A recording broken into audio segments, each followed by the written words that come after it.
fazer a revisão do conteúdo do semestre, porque nós temos prova na próxima aula, que vai ser dia 2, certo? 2 de dezembro, tá bom? Então, o que cai no conteúdo? Tudo, cai tudo que eu dei, tá? Todos os materiais estão no AVA, beleza? Se precisa também fazer alguma revisão, pode ser feita a revisão também nos conteúdos em vídeo, tá certo? Tirando isso, a prova já está lá, vai estar na pós-aula da unidade 1, né? Unidade 1, sessão 1, pós-aula, beleza? Vai estar lá dentro. Então, vamos fazer aqui a nossa revisão. Então, vamos lá, a gente falou sobre a automação, né? Trabalhando com a parte de gerenciamento, automação, então nós começamos com casos mais simples, para a gente poder ir evoluindo e chegar num processo de automação diferenciada. Falamos sobre as tabelas temporárias, que tem 2 tipos, que é a tabela local e a global. A diferença é que uma tem 2 sustenidos e a outra tem um sustenido só, né? Então, elas têm a mesma função que uma tabela normal, porém, elas são descartadas ao término de uma transação. Ou seja, se você fechar a query, elas somem, tá? Elas ficam armazenadas assim no banco TempDB, e dentro do TempDB você consegue consultar o dicionário de dados para ver quais são as tabelas existentes lá dentro, tá? Então, como está dizendo ali, né? Ela é utilizada pelo próprio SQL Server por todas as bases, né? Qual? O banco TempDB. E esse banco, além de armazenar as tabelas temporárias, eles também fazem funções de operações do tipo sort, open sort, join, group by e ainda as tabelas temporárias. Então, tudo que é sobrecarregado vai acabar causando uma certa lentidão, né? Aí falamos que a tabela temporária local é uma tabela que vai funcionar somente na conexão que ela foi criada, certo? Então, se eu abrir uma conexão no SQL Server, qual é a conexão? Abriu aquela query no SQL Server, tá? Abriu uma transação. Você abriu uma transação, você trabalhando ali. Se eu abrir outra transação, eu não consigo enxergar a tabela temporária local. Já a tabela temporária global eu já consigo. Por quê? Porque ela é considerada como um domínio público.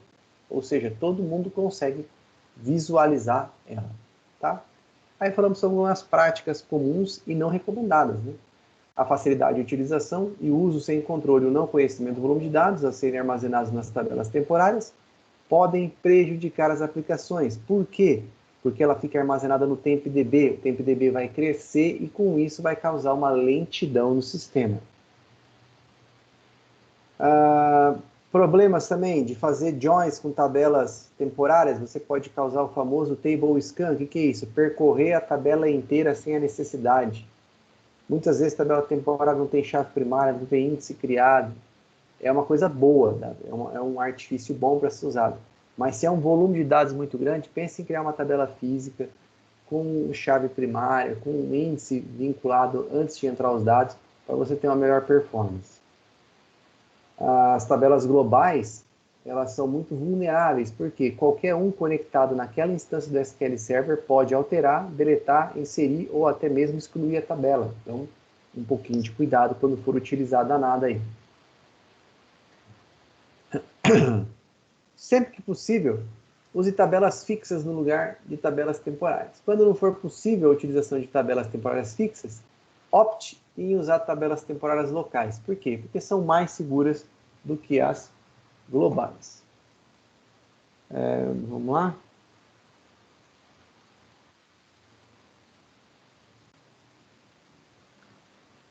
Outra prática comum, né? Outra prática boa prática, né? É inserir somente as linhas necessárias na tabela temporária, evitando mais do que algumas dezenas de linhas, né? Em alguns casos, quando a tabela temporária for utilizada em joins, com tabelas de sua aplicação, crie uma chave para ela. Você pode criar uma chave, pode criar um índice para a tabela temporária normalmente. Então, alguns exemplos de criação de tabela temporária, né? A gente fez aqui, demonstrou a criação de uma tabela comum, inseriu dados, né? E aí vamos dizer que é necessário copiar os dados para uma tabela temporária, né? Então, duas maneiras, né? A gente pode criar através de um into select, né? Select os nomes da coluna into hashtag, o nome que você vai dar para essa tabela temporária, from a tabela local, ou um create table comum, né? Create table e a tabela temporária normal. Beleza? O acesso a ela é normal, é por select comum, do mesmo jeito que a gente faz nas outras tabelas também, é select asterisco from o nome da tabela, não esquecendo que uma tabela temporária sempre tem o sustenido na frente.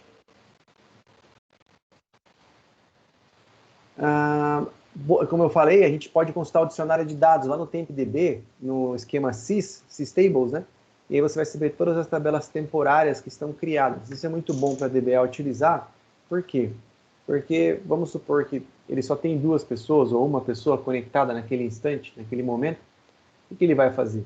Ele vai olhar, vai verificar, tem muita tabela temporária? Né? Ou vamos supor, não tem ninguém conectado, mas o TempDB está cheio. Por quê? De repente o pessoal criou e não esqueceu de apagar aquelas tabelas temporárias. Né? Então, eu deixei uma rotina também para vocês para verificar se existir uma tabela temporária através do sysobjects, né, do TempDB. Se ela existir, né, porque o X-Type tipo 1, você pode apagar e criar ela novamente. Você pode criar uma estrutura para que verifique se existe já aquela tabela, se ela existe, você criar ela novamente. Assim você não cai no problema de deixar ela sempre criada. Uma outra maneira de usar uma tabela temporária local, no caso, é usar a variável tipo table, tá? Que é nada mais nada menos que uma declaração de variável que vai ter a mesma estrutura que uma tabela. Algumas diferenças é que a gente não vai poder criar índice nela, tudo, ela só vai funcionar em tempo de execução, certo? Se você tem um bloco TSQL, você vai dar um declare, @tabela, table e os nomes das colunas. Se você executar isso e tentar depois executar a próxima linha, parte por parte, não vai funcionar, tá? Então, devido à utilização estritamente local, tabelas criadas a partir de variável table não consomem recursos de controle de bloqueio. Outra vantagem, já a tabela temporária, que é aquela que a gente viu anteriormente, ela tem possibilidades de bloqueio no banco de dados, né? Professor, Pois não? ela não costuma, Não entendi, não saiu o seu som, Alex. ela não consumir recursos é muito bom, né, cara, para gente, né? Sim, sim. Às vezes, assim, é mais vantajoso você utilizar ela do que você utilizar aquela tabela temporária que usa o sustenido, sabe? Que é a tabela temporária mesmo, né? É mais vantajoso, às vezes, você declarar uma variável do tipo tabela e usar ela do que utilizar uma tabela temporária mesmo, né? Até porque, como ela não tem controle de bloqueio, ela não consome nada relativo a bloqueio, ela é como se fosse uma variável mesmo, realmente, né? Então, você não se preocupa também em ela estar ocupando espaço, porque a partir do momento que terminar a execução também, ela vai sumir, não vai existir mais. Tá certo? Não, A, beleza. mani a manipulação de dados em variáveis tipo table é mais eficiente porque essas operações são minimamente logadas. Por exemplo, um rollback após o insert não tem efeito em variáveis do tipo table. Então, a gente não tem esse problema de deixar alguma transação presa dentro dela. Em função do seu escopo local, procedures que se utilizam de variáveis do tipo table estão sujeitas a um número menor de recompilação. Olha que legal, né? Como é que a gente evita recompilação em banco de dados? Fazendo backup. Fazendo backup. Se você fizer backup do banco de dados, não uma vez só, né? Uma vez por mês, né? Mas constantemente você evita, às vezes, alguma recompilação de dados. Na própria estrutura de backup, o banco de dados ele já faz uma recompilação, certo? E aí tem algumas desvantagens, né? A vida útil da tabela criada a partir de uma table é limitada ao batch, quer dizer, ao tempo de execução dela, né? Com variáveis do tipo table não é permitido criar índice, que é uma baita de uma desvantagem, dependendo do volume de dados que você for colocar lá dentro. Não criar nenhum tipo de restrição, check, default, essas coisas, bem difícil. Não dá para alterar a estrutura da tabela, do jeito que você declarar, é o jeito que você tem que usar. É praticamente a mesma característica que uma variável comum, tá? Uma variável que você declara, por exemplo, a variável do tipo nome, vai armazenar um nome. Só que no lugar de armazenar um valor, você vai armazenar diversos valores respectivos àquele assunto que você quer, né? Uma variável do tipo table não pode ser destino de um insert exect. Sabe? Por exemplo, eu quero inserir dados a partir da execução de uma procedure. Eu posso? Não. E na tabela temporária? Posso. E na tabela local? Posso. Na tabela física? Posso. Então, quer dizer, na tabela do tipo variável eu já não posso. Se você for usar isso na sua aplicação, você vai ter que usar uma tabela temporária mesmo, lá usando um sustenido. Beleza? Estou tendo um problema com o meu óculos aqui que está embaçado. Vamos ver se eu consigo desembaçar ele aqui. Uma variável table só pode ser referenciada por um comando SPExecute SQL se ela for criada junto. Por exemplo, lembra aquela variável dinâmica que a gente cria, coloca uma sequência de comandos lá dentro? Se você for utilizar uma variável do tipo table em uma query dinâmica que você vai montando, a declaração dela tem que estar junto com a execução da procedure, certo? De uma outra maneira, se você declarar ela fora e executar, ela vai entender que são duas coisas distintas. Variáveis do tipo table são ótimas opções para armazenamento transitório de dados em substituição a tabelas temporárias. Por exemplo, para criar uma variável do tipo table é muito simples. Declare, arroba o nome da variável, table e as colunas, né? Então, assim, muito mais prático, né? Então, aí, deixar um exemplo para vocês de como se declara, como se trabalha ela, dá para fazer update, né? Não tem necessidade de fazer um drop, não tem como fazer um alter, tá?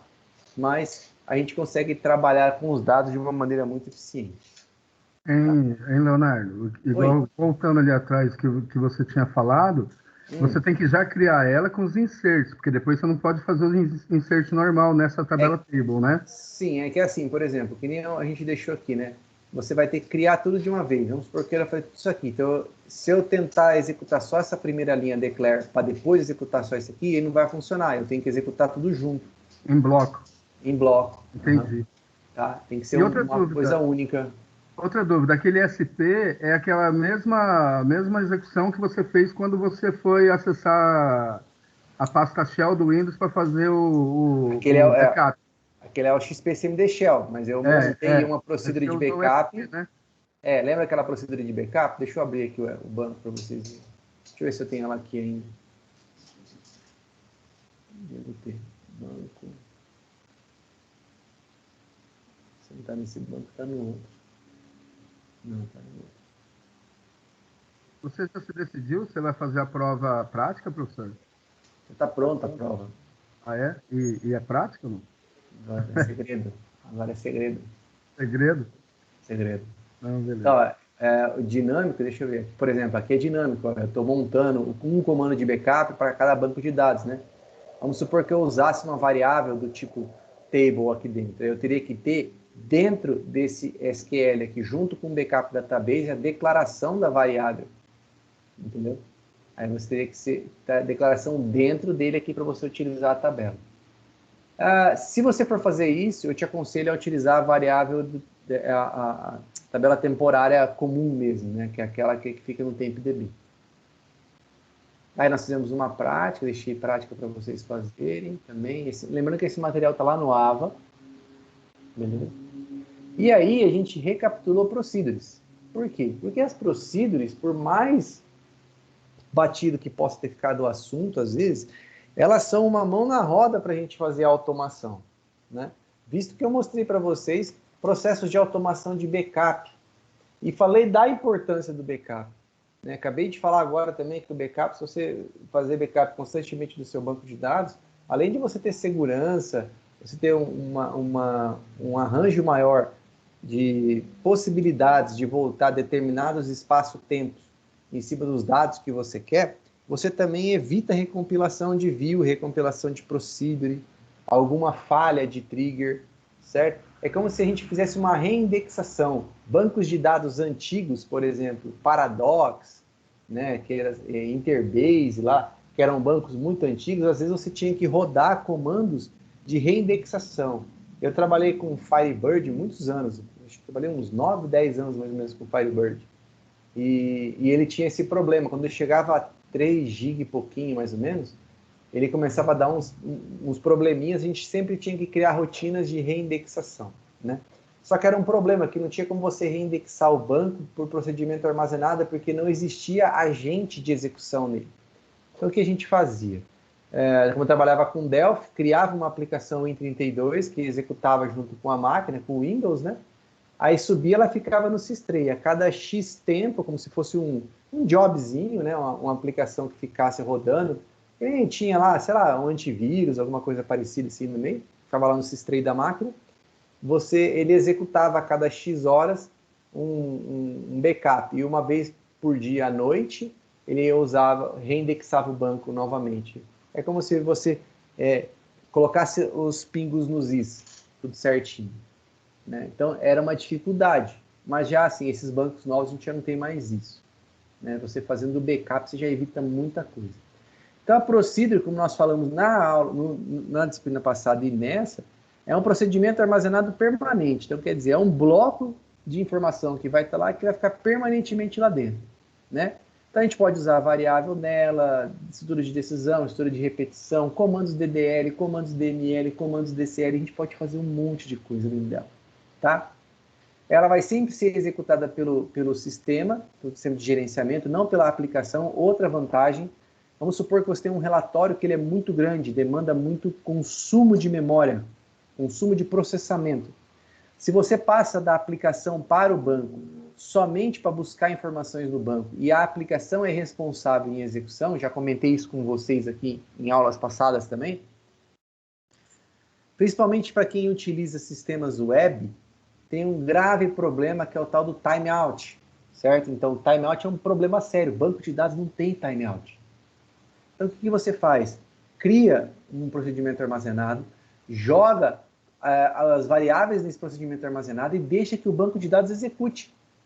Tá? Por quê? Porque vai estar dentro dele. Ele vai estar executando. O poder de processamento dele é muito maior. Ele vai estar sendo executado aquela requisição dentro de um servidor, que muitas vezes vai ter 20 vezes mais memória do que a máquina do usuário local. Uma máquina de usuário local que tem aí 4 GB de memória. Um servidor hoje, no mínimo, no pau da viola, tem 32 GB. Certo? Ninguém vai fazer um servidor com 8 GB de memória. Né? Ninguém. Vai colocar muita memória, vai colocar disco rápido, vai criar uma máquina, não vai comprar máquina no Paraguai, né? Porque ele também não adianta, né? Licenciar o SQL Server e buscar a máquina servidor no Paraguai, né? Aí é o problema, né? Então, essas vantagens todas a Procedure tem no auxílio, certo? Então, aí, a criação da Procedure você já conhece, a execução também como é que ela tá, né? E aí falamos também do cursor, que é outro facilitador. É ruim usar, como eu falei? Não, não é que é ruim. Ele consome mais desempenho da máquina, certo? Ele vai consumir mais da máquina.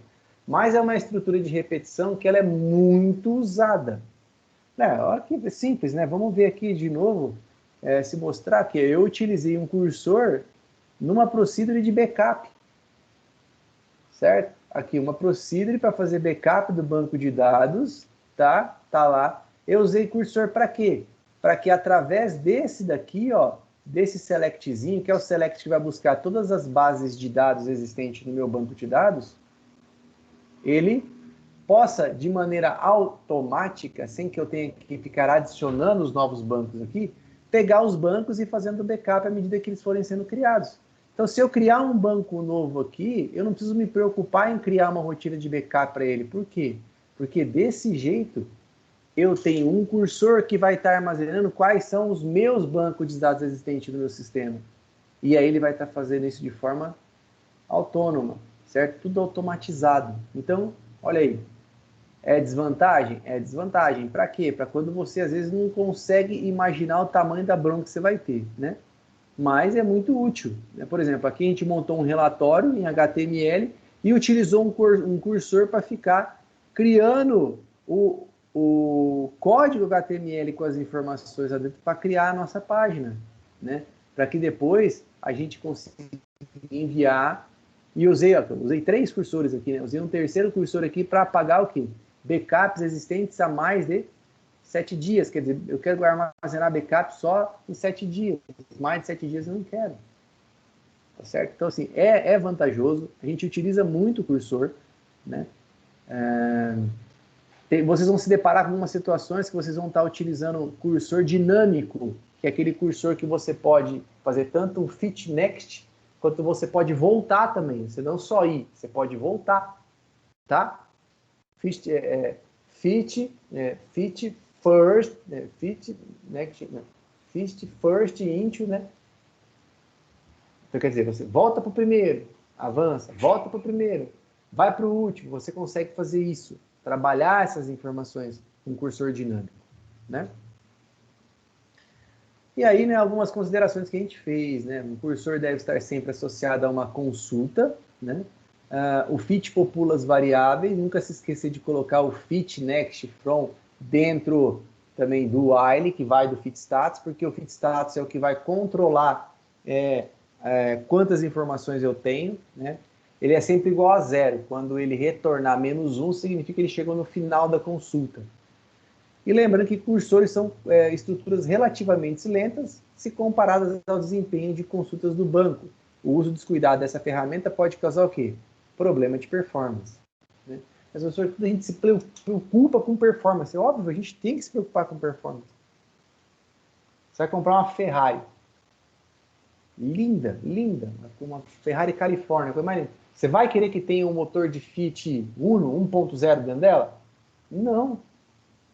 Não vai querer. Você vai querer um motor de Ferrari dentro dela. Para quê? Para que você use aquilo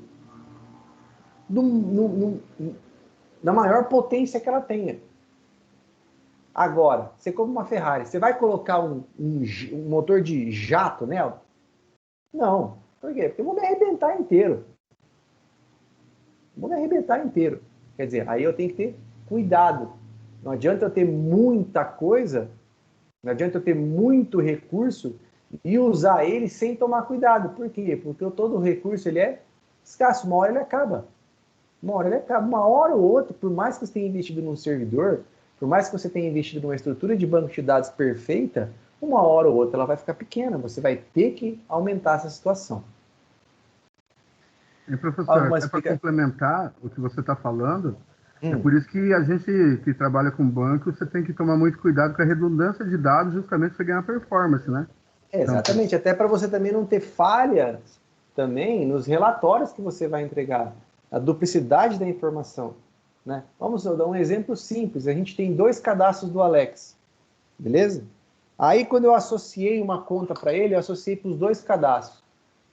Quando eu baixo só uma. O que vai acontecer? No futuro, né, o Alex vai ser inadimplente de uma conta que ele pagou por erro de redundância de dados. Qual a credibilidade que a empresa vai ter? Né?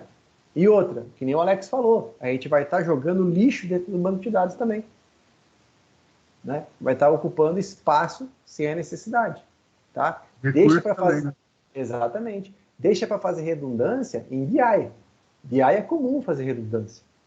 Certo? Você tem redundância de informação. Por quê? Você tem lá uma tabela lá que é toda desnormalizada, que tem tudo dentro dela e faz consumir só lá, que é muito mais rápido e muito mais prático. Certo?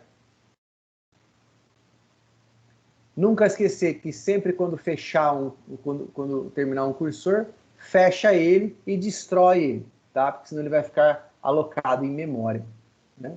Aí os exemplos de cursor que a gente passou também. Outra situação que a gente vai utilizar bastante são as funções, tá? Que não as funções do banco de dados que já vem com ele, mas as funções que a gente cria, beleza? As funções que a gente cria. Por quê? A gente também pode utilizar a função para como é que fala?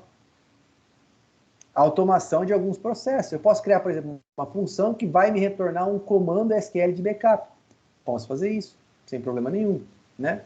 Então aí nós mostramos a função quando retorna um valor único, que é um valor de variável, né? E quando retorna valores do tipo tabela, beleza? Vamos tocar para frente. Né? E aí nós falamos das tão temidas e tão funcionais e tão legalzinha triggers ou gatilhos, né?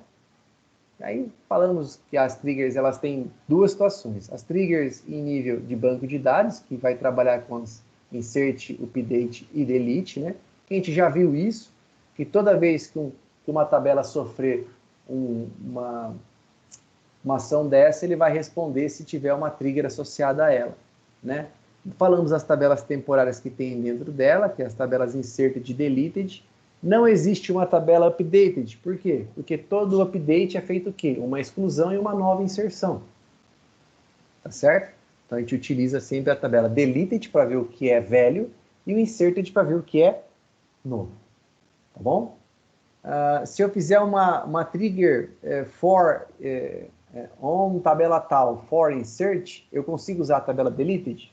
Não, porque eu não estou deletando nada, não estou mudando nada, né? Somente a tabela inserted. E a mesma coisa vale se eu fizer uma exclusão, eu não consigo utilizar a tabela inserted.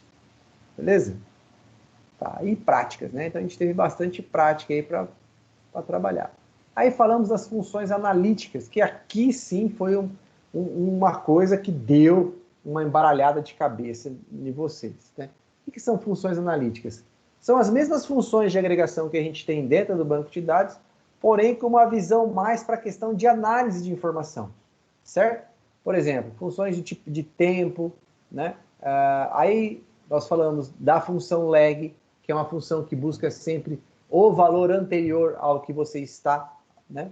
Então é como se você trabalhasse com um cursor, mas dentro de uma função, né? Aí aqui a gente deu um exemplo aqui, por exemplo, utilizando o lag na coluna previous cota, que é a cota anterior, né? A cota corrente é a cota anterior. O primeiro valor nunca vai ter a anterior. Já o segundo valor, a cota anterior é o valor antes. Então, a gente tem a função lag que traz esse valor para cá, certo? E, ao mesmo tempo que a gente consegue ver para trás, a gente consegue ver para frente, que é a função lead, tá certo? Lembrando que todas as funções analíticas utilizam a partícula over partition by ou order by, certo? Tem que ter o over, tem que ter o partition by ou o order by. Um dos dois tem que ter, beleza? Se tiver os dois é melhor ainda, tá? Mas o order by sempre vai ter, né? Aí aqui, como a gente mostrou, né? A gente vai estar lendo a cota atual. Qual que é o próximo valor? É esse aqui. Então, na segunda linha vai ser esse valor. E assim sucessivamente. Quando eu chegar no último, eu não vou ter o próximo. Ele vai preencher com 0. Tá certo? Professor, essa função analítica era aquela uma que eu conseguia ver o status anterior, né? Do valor anterior. Por exemplo, se eu sou um gerente de vendas, e eu vou fazer uma função analítica dessa daí, na verdade eu conseguiria ver o saldo anterior e o saldo que eu quero projetar, por exemplo, numa equipe de vendas. Era aquela... Se você tiver esse saldo cadastrado em banco, porque ele não cria saldo nenhum, ele só retorna a informação já existente, né? Vamos supor... Entendi. Tem que declarar no banco para você ter essa informação, entendi. Exato, porque ele sempre vai buscar valores existentes no banco de dados. Não, entendeu. É que daí ele executando isso no banco de dados, quer dizer, ele implementando isso dentro do banco de dados, ele consegue ter um parâmetro para ele poder pedir uma nova meta para os vendedores, por exemplo. Sim. Vamos supor que você queira montar um relatório. Ó, ano de... por exemplo, eu quero pegar os 6 primeiros meses de 2002, eu quero fazer um comparativo e retornar tudo em uma linha só, certo? Então, aí você pode usar a função lead, certo? Pega do primeiro mês e faz uma lead para o próximo mês e faz uma lead da lead, uma lead da lead, uma lead, uma lead. Você vai passando, você vai avançando o valor. Aí vai da tua imaginação, né? Eu sou meio maluco para algumas coisas dessa aí. É capaz de eu acabar fazendo umas funções meio doidas, assim, que sempre dá certo. Né? Mas é uma ferramenta muito boa, né, professor? Sim, analiticamente falando, é muito bom. Eu utilizo ela nos meus... porque é muito mais vantajoso.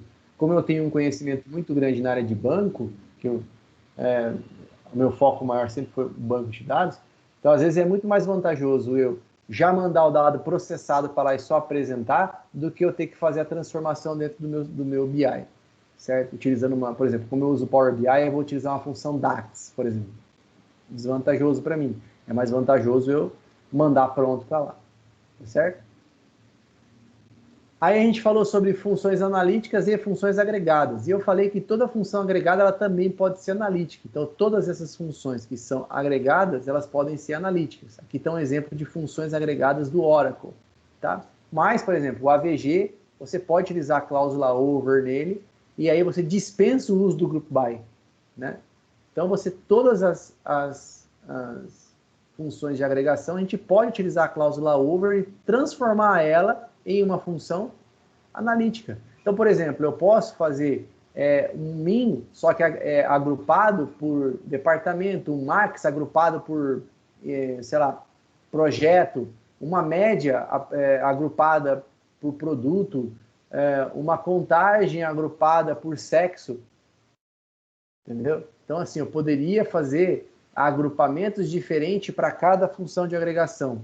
Diferente quando eu uso uma função de agregação e tenho que usar um group by único para todas elas. Eu poderia utilizar um partition by, que é um group by dele, né, de específico para cada um, independente dele, no caso, cada um tem o seu, né?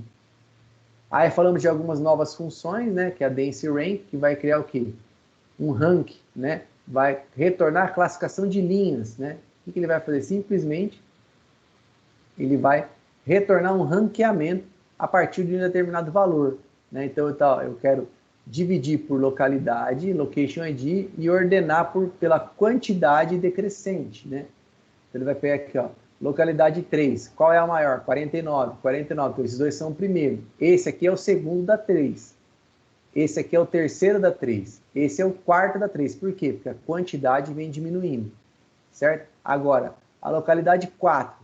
Primeiro, segundo, terceiro, quarto e quinto. Professor, por que repetiu 1? Porque eu tenho dois valores iguais, né?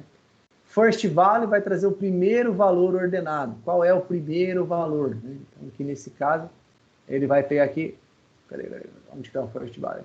Last expressive, né? Então, ele está pegando o primeiro nome ordenado pelo list price, né? Então, qual é o primeiro? É o que tem o menor preço aqui no caso, é 2,29. Ele vai retornar sempre esse cara aqui, ó. Porque eu estou retornando o menor nome do list price.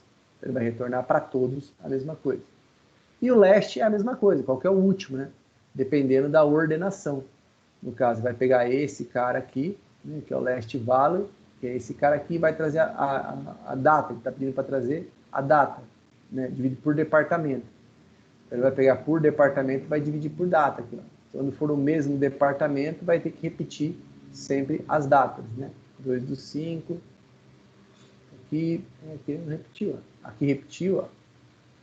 Aqui repetiu, aqui é departamento, hire date, beleza? Aí tá, information service, document content. O max, a mesma coisa, ele vai trazer sempre o maior. Agora eu posso colocar o max utilizando um over, né? Para ele também. Min é o menor, a mesma coisa. Anytile, o que o Anytile faz? Ele divide em grupos, né? Em N partes iguais. Então, por exemplo, eu quero dividir em grupos de 4 ordenado pelo Sales IT. Então ele vai pegar assim, os 4 primeiros, os 4 segundos. Opa, tem como eu dividir em 2 grupos de 4 com o restante que sobrou? Por quê? Só sobrou quantos? 6. Não, então eu vou dividir por 2 grupos de 3. E se tivesse sobrado 5, ele vai fazer um grupo de 3 e um grupo de 2. Tá certo? Olha, ele pode pegar um outro lá de cima, então ele vai criar daí 3 grupos de 3. Tá certo? Ele vai sempre tentando deixar um número igual para todos. Percent rank, ele vai calcular a classificação relativa de linhas dentro de um grupo, certo? Então vamos lá. Então, percent rank dividido por departamento, ordenado pelo rate, né? Qual é a porcentagem que esse cara tem no total dele? Aqui a porcentagem é 1, 0,5, 0,5, 0, 0, né? Porque aqui no caso está fazendo esse valor é ínfimo ao total disso aqui, né? Do departamento. É uma função um pouco complicada, não é muito utilizada, tá certo? Porque você pode criar um percentual de rank muito mais prático dentro de ferramentas de BI, tá? Whole number, ele vai criar um sequencial de linhas, certo? Então, olha lá, ele vai criar 1, 2, 3, 4, 5, 6, 7, 8, né? O número total de linhas, quantas linhas tem apresentados. É interessante? Por exemplo, eu quero criar uma nova tabela a partir de um conjunto de dados e quero criar um ID específico para cada linha. Eu uso um whole number, tá? Eu vou criar um valor novo para cada linha. Desvio padrão, isso aqui é para quem trabalha com estatística, eu não manjo nada disso aqui, tá? Mas ele vai calcular o desvio padrão, e aí eu posso utilizar também o over nele, né? Qual é o desvio padrão da coluna bônus de sales person, né? Ele vai dar um valor aqui. A somatória, pode falar. Desculpa te interromper. Por exemplo, igual você falou lá do sistema de linhas lá, do row, né, que são as linhas. Roll number. Ele poderia, por exemplo, querer trazer os 10 campeões de vendas, por exemplo. Aí sairia de 1 a 10, por exemplo, ali, daria para fazer isso. Daria, mas você não usando o roll number, na verdade, né? Não, daria. Você colocaria order by, né? Teria uma maneira mais prática, por exemplo. Vamos pegar aqui, uma tabela, deixa eu ver se tem uma tabela de produto aqui, se tem alguma coisa dentro. Tem. Então eu quero pegar, por exemplo, order by, TPR preço, né? Desk. Então aqui eu tenho os maiores, né? Aí você queria colocar, por exemplo, aqui, ó, TPR descrição, TPR preço, né? E eu faria aqui um roll number, né? Over partition by não, vamos colocar aqui, order by TPR preço desk, né? Então aqui eu tenho a numeração. Tá lá, 1, 2, 3. Aí você, beleza, você vai querer fazer o quê? Você vai querer pegar os 10 primeiros, né? Where, esse cara aqui, vamos ver se ele vai aceitar no where aqui. Menor ou igual a 10. Olha, já não aceita. O que eu vou ter que fazer? Eu vou ter que fazer assim, ó. Select, asterisco, pronto.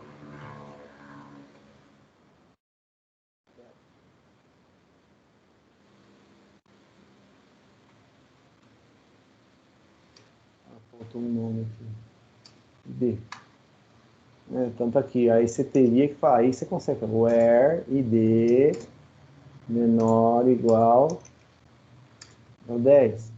Seria os 10 maiores, né? Mas tem uma maneira mais fácil de fazer isso, Alex. É utilizando uma funcionalidade que chama top 10. Certo? Você vem aqui, você não precisa nem do roll number. Você vem aqui, tira, coloca aqui, ó, top 10. Aí você vem, opa, tira isso aqui também. Order by preço 10. Ele vai trazer os 10 maiores. É bem mais prático. Bem mais prático. Bem mais prático. Entendi. E esse top aqui, você pode colocar por top 10, top 1, quando você quiser. Mas é muito legal isso daí, né? Para poder gerar relatório, né?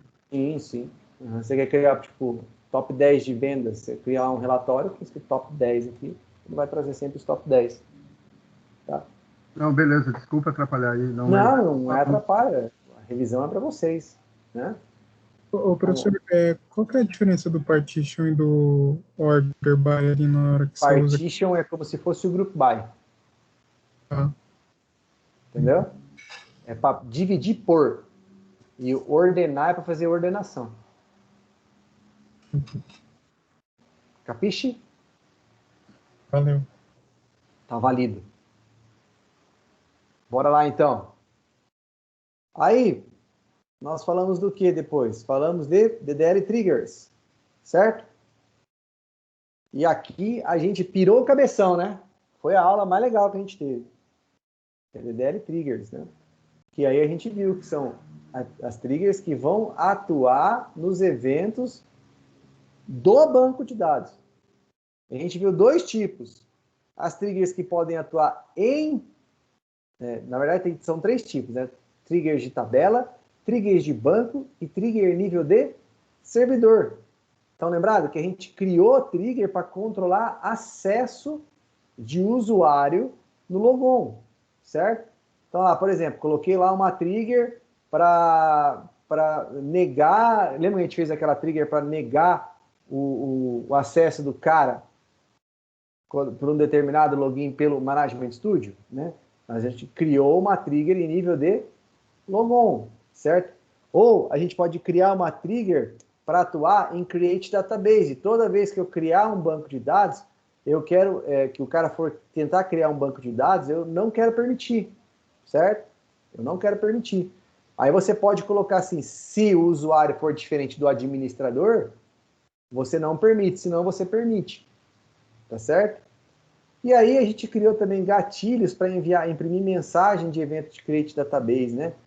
Criamos tabelas de log, toda vez que uma tabela era criada no banco de dados, né? Então criamos triggers em nível de banco de dados, quando for feito um Create Table, para que toda vez que um Create Table for executado, ele armazene em uma tabela e cria um log para saber qual foi o objeto criado e quem foi o usuário que criou, né? Então, utilizamos aí a função, por exemplo, a função char_index nós utilizamos, que ela vai procurar alguma coisa em um determinado campo, né? Então, a gente utilizou que ela vai... É como se fosse um buscadorzinho. E criamos uma tabela de log para isso, né? Se eu não me engano, acho que a gente colocou até... Lá no AVA, deixa eu dar uma olhada aqui, eu não lembro. Aqui, gerenciamento. Agora não vou saber qual que é aqui. Materiais de triggers, logins e SQL, né? Então, deve estar entre essas aulas aqui, ó. Deve estar por aqui, exemplos triggers, né? Unidade 2, seção 1, mais ou menos. Deve estar lá a nossa, os exemplos que a gente fez em sala de aula. Tá certo? E aí nós piramos, né? Colocamos aqui para guardar o evento, para guardar o comando, né? Vimos também a função eventData, que é uma função que a gente vai utilizar bastante em gatilhos DDL, certo? Lembrando que o eventData é um XML padrão do SQL Server, né? E aí aqui tem um exemplo do XML padrão do SQL Server, né? Desse eventData, certo? Deixei para vocês um link para vocês consultarem, né? E deixei uma coisa bem simples, ó. Dica: não se prenda a decorar o XML, certo? O material está aqui para consultar. Esse tipo de material está para consultar. Você não vai ser mais do que ninguém se você decorar todo o XML, tá? Foque mais na lógica do que em guardar todas essas informações dentro. Quando você precisar, o que você faz? Vai lá e consulta, não tem problema nenhum. Professor, PostgreSQL, ele é muito utilizado no mercado hoje? O pessoal usa bastante PostgreSQL, né? Não tanto quanto MySQL, mas utiliza sim. Utiliza. Beleza. Mais em aplicações web, porque eu trabalhei uma vez com PostgreSQL só, um sistema que era em PHP. Foi quando eu comecei a trabalhar com banco, assim, lá nos primórdios. Comecei mais, trabalhar assim, mais especificamente com banco, eu já era programador naquela época. Aí falamos de Logon. O que é o Logon? Que era uma entidade de segurança que permitia o usuário acessar ou não o banco de dados. E se ele acessasse, o que ele podia acessar? O quê? Porque a gente verificava as permissões que ele tinha direito. Quais eram as permissões, né? E aí nós falamos de algumas funções do servidor, que são algumas funções que são associadas ao Logon e que ele pode ter alguns privilégios, né? Por exemplo, book de admin, DB creator, disk admin, process admin, public, que é o que todo mundo ganha quando é criado, security admin, server admin, setup admin e aqui é a mais bambambam de todas, que é a sysadmin, que é de proprietário mesmo, né? Falamos também de mapeamento de usuário, né? O mapeamento é qual base de dados vai ser default dele, que ele vai acessar. O que mais tem de interessante aqui para a gente falar? Status, logon, não, isso aqui deixa, passa, né? Tá. Então, de logon até aqui. Depois a gente trabalhou com acessos numa outra aula, né? Falamos também de uma procedura muito utilizada no SQL Server, que é a SP Execute SQL, que ela vai executar instruções select armazenadas em variáveis, instruções SQL armazenadas em variável, não só select, mas um insert, um update, um delete, o que você quiser, né, um bloco inteiro. Então você pode armazenar uma instrução dentro de uma variável e essa procedura vai executar ela. Professor, para que eu quero isso? Quando eu quero criar uma instrução de acordo com filtros que o usuário vai passar, certo? Então ele vai, se ele for querer pessoa jurídica, ele vai acessar tal tabela. Se for física, é tal tabela. Então, para você não ficar montando dois procedimentos, você monta um só e cria um SQL dinâmico que ele vai sendo alterado a partir do momento que vai sendo colocados os filtros, né? Falamos também da XPCMD Shell, que ela vai executar o quê? Comandos do Shell do Windows dentro do SQL Server, né? Então, quer dizer, você pode fazer um dir, um del, né, um delete, deletar arquivos. A gente utilizou o XPCMD Shell na nossa procedure de backup. Para quê? Para que toda vez que um backup fosse feito, ele pegasse aquele backup e jogasse ele em outro lugar, né? E também apagasse os arquivos de backup antigo, certo? Então, é bastante usado, tá bom? É bem usado. A XPCMD Shell, junto com um comando que existe no SQL, que é o Booked Insert, ou não, BCP, desculpa, que é o BCP, você consegue gerar de forma automática arquivos CSV no banco de dados. Certo? Eu consigo ter uma procedure que está dentro de um job que a cada X dias ela vai gerar um arquivo CSV para que o sistema consiga ler. Posso fazer isso. Tá? Posso gerar um arquivo XML? Posso fazer isso pelo banco de dados. Eu lembro que a primeira vez que eu fiz nota fiscal eletrônica, tinha que gerar um XML, eu achei muito mais prático gerar pelo banco do que gerar pela aplicação. Gerava pelo banco direto, qualquer mudança que precisava fazer, ia lá, alterava na procedure, pá e bola. Né? Era muito mais rápido. Era escondido para o usuário não precisava gerar outra versão do sistema. Né? Então, aí é um processo de automatização de backup diferencial de log, né? Faz o backup, certo? De log. Depois que terminou, ele vai conectar num outro servidor, numa outra máquina, está passando aqui até o usuário sem, através do comando netuse, que é um comando de DOS. Vai fazer um comando copy para essa pasta em outro servidor, né? Vai executar esse comando através do XPCMD Shell, e através do XPCMD Shell depois ele vai desconectar essa conexão que eu fiz no outro servidor. Esse mapeamento de unidade, certo? Então, algumas vezes você precisa fazer isso no DOS para copiar, para ele enxergar. Algumas vezes o Windows bloqueia. Deixei algumas rotinas para vocês, tudo para que vocês exercitassem também. Mas lembrando que tudo isso aqui a gente sempre colocou exemplos. Né? Backup Restore ou permissão? Vamos falar de Backup Restore primeiro. Né? Aí a gente falou sobre Backup Restore. Cara, isso aqui para mim é o mais importante que existe dentro de banco de dados que a gente vai ter. Tá certo? É o Backup Restore.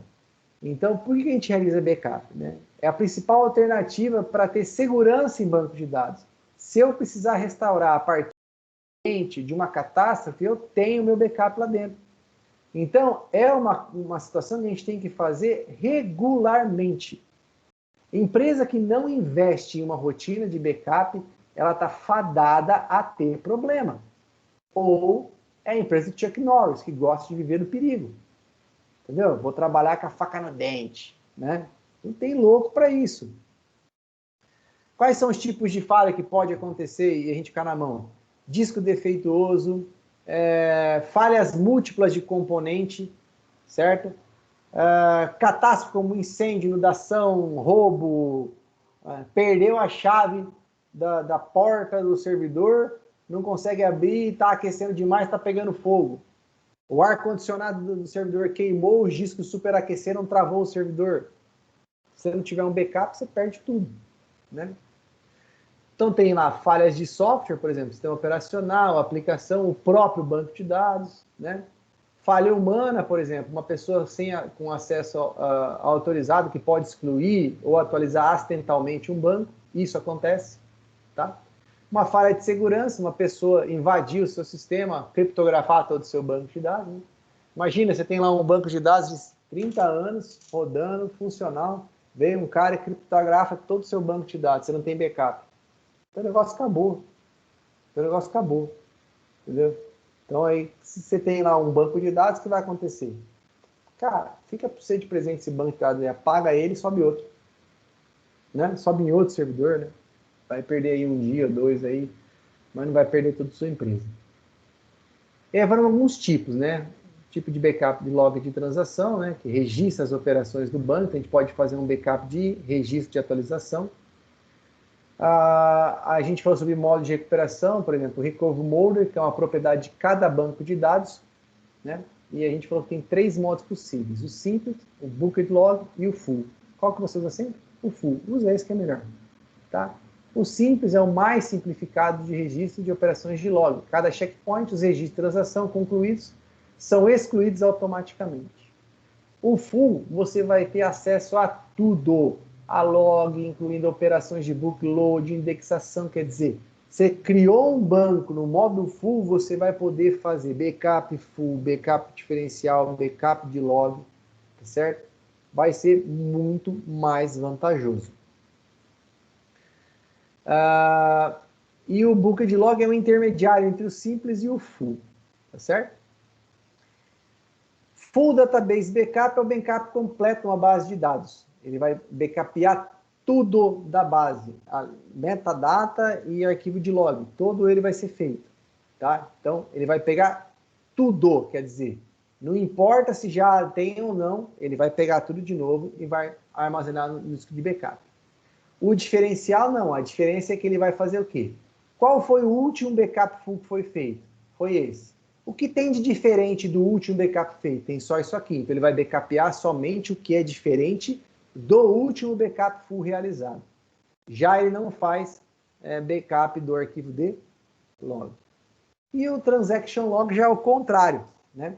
Ele vai guardar os logs de transação a partir do último backup full, porém somente do arquivo de log, tá certo? Professor, então é mais vantajoso fazer um backup full? Você tem que fazer pelo menos uns 2 por dia, né? Mas ele também vai ocupar mais espaço em disco, porque vai ser um arquivo maior, certo? Então seria interessante alternar, né? A gente criou algumas rotinas, umas estratégias, né? Por exemplo, fazer backups full todo dia, intermediar com backup de log, né? Criar um backup full e backups diferenciais, né? Junto com backup de log. Eu até falei para vocês qual é a minha prática. Eu tenho um backup full à meia-noite, a partir dele, a cada 3 horas, um backup diferencial e a cada 5 minutos um backup de log. No meio-dia, ele faz outro backup full, aí ele retorna. Diferencial, log, diferencial, log, diferencial. Todos os dias. Tá? Por quê? O backup de log também, cada vez que eu faço, eu diminuo o tamanho do meu arquivo de log. Certo? Então, com isso, eu também deixo de ter lentidão no meu sistema. Tá certo? Leonardo. Oi. Por exemplo, eu vi que é uma ferramenta muito importante ali, que ele só recompila aquilo que você não tem. Então, quer dizer que ele faz uma comparação no banco primeiro para poder saber o que você tem. Quer dizer... O backup diferencial, você está falando, né? É. Não é que ele compila, ele só faz backup daquilo que é diferente do último backup full. Então, imagina assim, se você fez um backup full à meia-noite e realizar backups diferenciais, ele vai contar a partir desse backup da meia-noite. Se você realizar outro backup full às 10 da manhã, ele vai contar a partir do backup full das 10 da manhã. Sempre pelo último, normal. Sempre pelo Mas último. eu falo assim, por exemplo, igual vamos colocar assim, mudando um pouco de banco para aplicação, né, do Windows, por exemplo. O Windows, toda vez que você faz um backup, ele recompila tudo. Certo. Né? Eu falo assim, será que não tem uma forma de, talvez, do pessoal da Microsoft, tipo, você já tem um backup que você já fez lá, meia-noite, mas aí, da meia-noite às 2, você fez inserções de várias coisas e você quer fazer o backup, fazer só daquilo que foi inserido posteriormente, para não ter que perder muito tempo. Eles consigam fazer isso, mas eu acho que acaba sendo um pouco mais complicado, né? Você fazer um backup diferencial a partir do último ponto de restauração, né? Que foi modificado a partir do último ponto. É uma coisa legal de se fazer. É interessante até você, como analista de sistemas, como conhecedor dessa área também, poder desenvolver uma ferramenta que faça isso. Se é uma necessidade que você constatou isso em mercado, interessante você investir nisso aí. Entendeu? Eu acho que pelo tempo que se perde fazendo backup. Por exemplo, eu estava pensando aqui, igual você falou, né?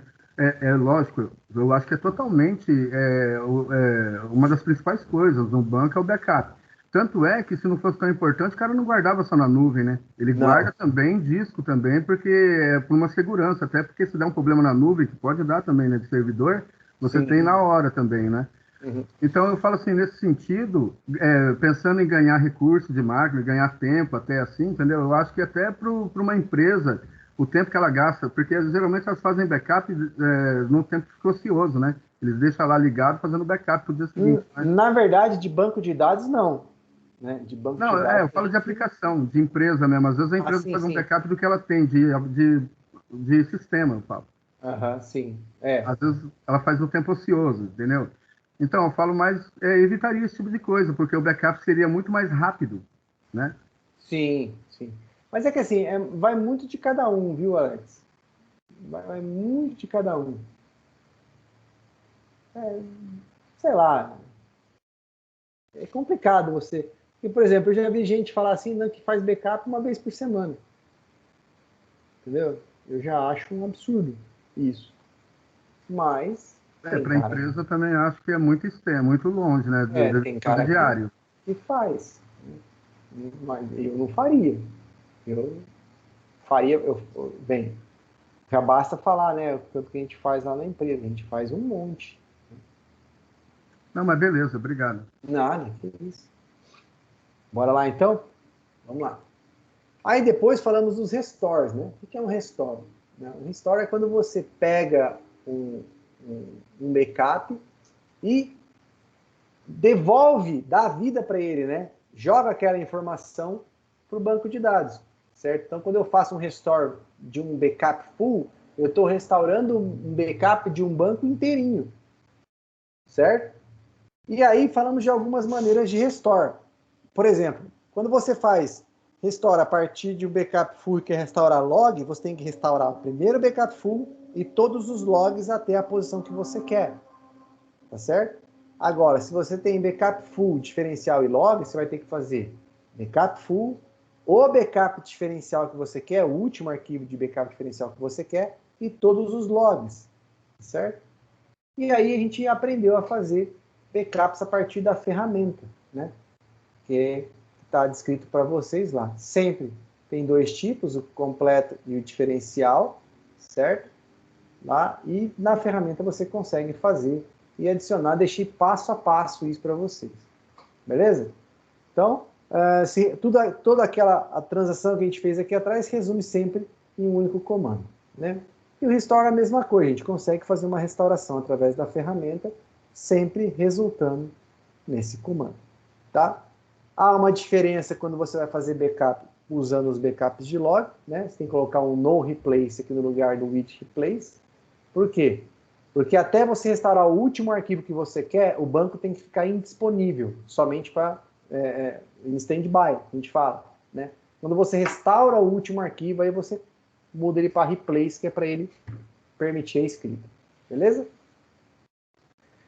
Outro procedimento que a gente falou de automação, que é o SP SendDB Mail, que é a procedura de envio de e-mail. Esse aqui eu até fiz um vídeo específico para ele, de como criar a configuração dele. Né? Então, esse eu vou passar um pouco batido, tá? Porque tem aquele vídeo explicadinho, passo a passo. Peço para que vocês assistam aquele vídeo novamente.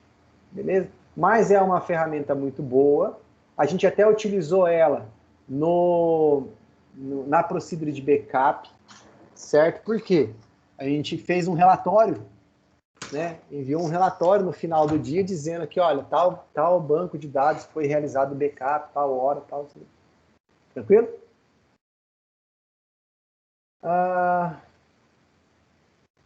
Falamos dos jobs, né? Da ferramenta de agendamento, de backup, de processo do banco de dados, certo? Que é o quê? É um agente que vai estar rodando, que você vai estar criando, por exemplo, aqui eu deixei um exemplo de criar um trabalho de backup, né?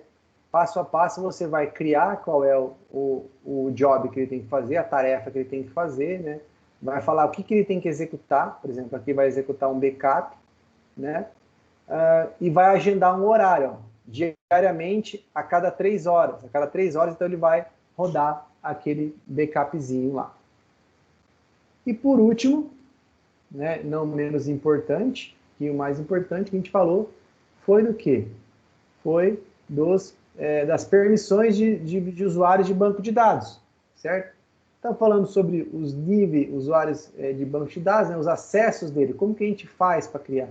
Qual é a vantagem disso? Por exemplo, eu posso ter diversos usuários, mas eles terem acessos aos setores pertinentes a seu destino, no caso, né? Como, por exemplo, aqui, setores administrativos, usuários só vão acessar as tabelas relativas a esse local. E como eu faço isso? Através da aba segurança, né? Então, aí falamos que o owner é o proprietário de banco, tá? O esquema DBO, que está sempre associado ao owner, né? Toda vez que eu declarar um usuário como owner, ele pode fazer tudo em qualquer lugar, até apagar o banco, beleza? Pode fazer tudo.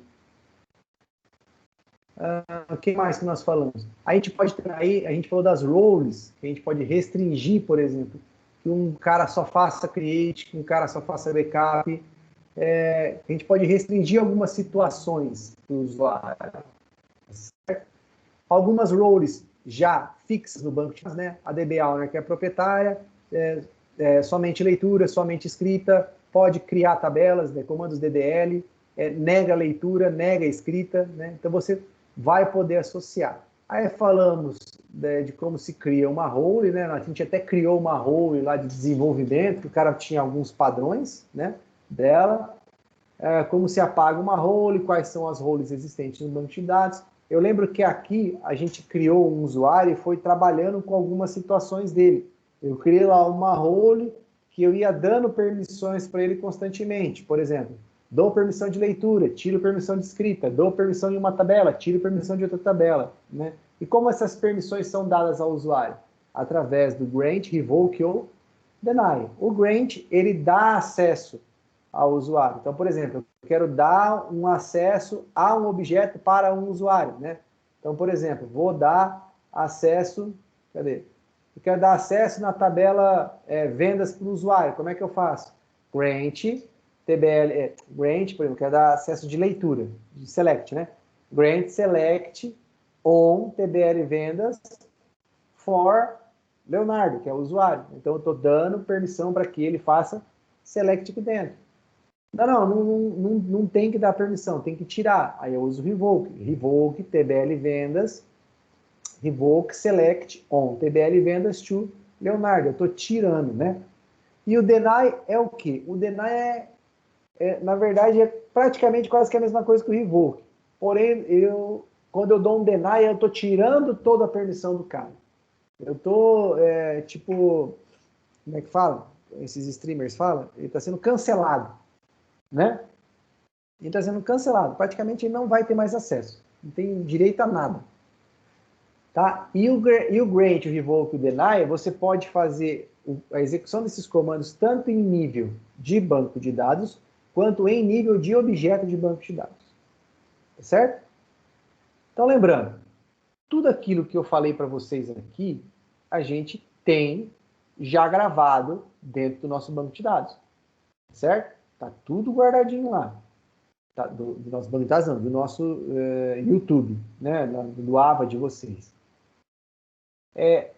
Não se apeguem somente ao material. Revejam também essas aulas para que a gente possa novamente ter um ganho maior em relação ao que a gente tem para aprender, né? Então a gente não precisa ler o teu material? Não, tem que ler o material, tem que ver o material certinho, sim. Mas use os vídeos, porque nos vídeos a gente deu muito exemplo, a gente fez muita prática nos vídeos, tá? A nossa prova vai ser dia 2, tá certo? Ela vai estar... tá dando uma qualidade de rede aqui. Eu vou fechar um pouquinho meu vídeo, tá? Ela vai estar na unidade 1, sessão 1, pós-aula. Ela vai funcionar sempre da meia-noite até as 11h59. Beleza? Beleza. Professor, o que eu faço se eu tiver dúvida? Mesma maneira, manda mensagem lá no WhatsApp. tá? Manda mensagem no WhatsApp. Mandou a mensagem lá no WhatsApp, o professor está com dúvida aqui, se eu vou pegar e vou tirar a dúvida de vocês sem problema nenhum. Tá bom? Alguém tem mais alguma dúvida? Ô, Léo, eu estava com uma dúvida da seguinte forma. Por exemplo, se todo usuário ele não tem permissão nenhuma, aí o DBA vai dar uma permissão de um grant para ele, só que assim, ele vai dar uma permissão somente para o usuário ler e não para ele escrever. Ele só dá o grant, ele não precisa fazer o revoke, que seria redundante, né? O cara já não tem nenhuma, Não, né? Aí o grant é só autorização para ele ler, só. Se você quer dar autorização, permissão é grant. Se você quer tirar essa autorização, aí é revoke. Não, Certo? sim, não, eu entendi. Mas se eu quero só só que ele leia e que ele não escreva, que ele não altere, eu só dou um grant só para ele ler. Grant select, Só para ele ler. Isso, Entendi. exatamente. Não precisa, o revoke só se ele quiser revogar aquilo. Entendi. Isso, exatamente. Ah, tá certo. Beleza. Tá bom? Mais alguma dúvida, alguém? A Não? prova vai ser prática, professor? Não sei. Vai ser surpresa.